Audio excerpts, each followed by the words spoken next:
Sa buhay ng tao ay may mga pangyayari o tanong kung minsan ay hindi maihanap ng kasagutan. Kalsadang dati ay kay ingay, pero ngayon ay napakatahimik. Ang lugar na dati napakaraming tao, pero ngayon nagmistulang abandonadong lugar.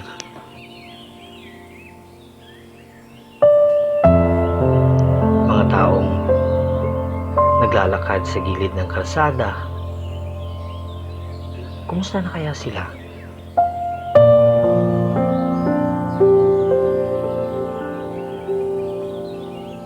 Ito'y iilan lamang sa mga tanong na hanggang ngayon ay patuloy na tumatakbo sa aking isipan.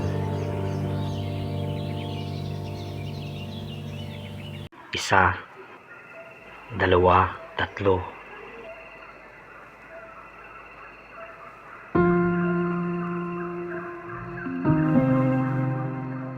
Ito ay isang maligayang araw. Ito ay ang aking araw.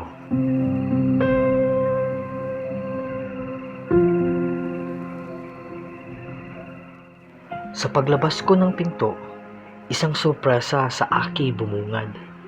Mga kaibigang patuloy na nagmamahal, karamay sa lungkot at saya, mga kaibigang tunay at wagas. Kwentuhan, tawanan, walang tigil na katuwaan.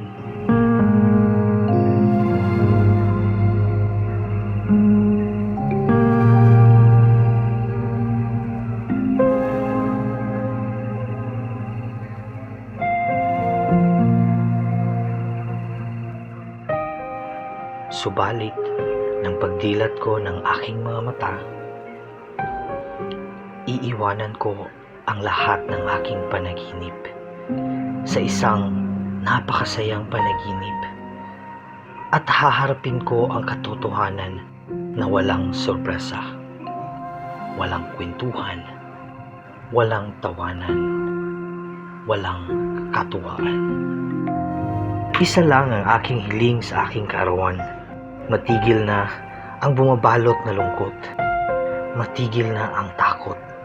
Matigil na.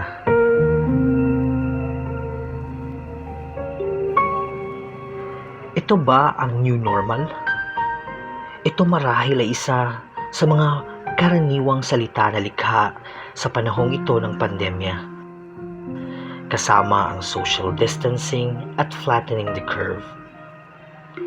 Sa mahigit 4 na buwan, marami nang nagbago simula nang dumating ang kamandag ni Corona.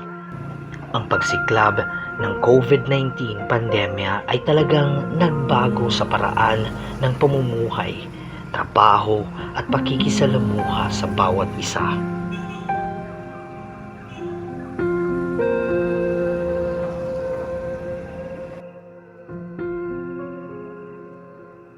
Mapagbiyaya at mapagmahal na Diyos, Ikaw ang aming tanging pag-asa. Pakinggan ang aming mga dalangin. Palakasin mo kami sa oras na ito ng pangangailangan. Himukin mo kami ng pagkakaisa at pagkamapagkaloob.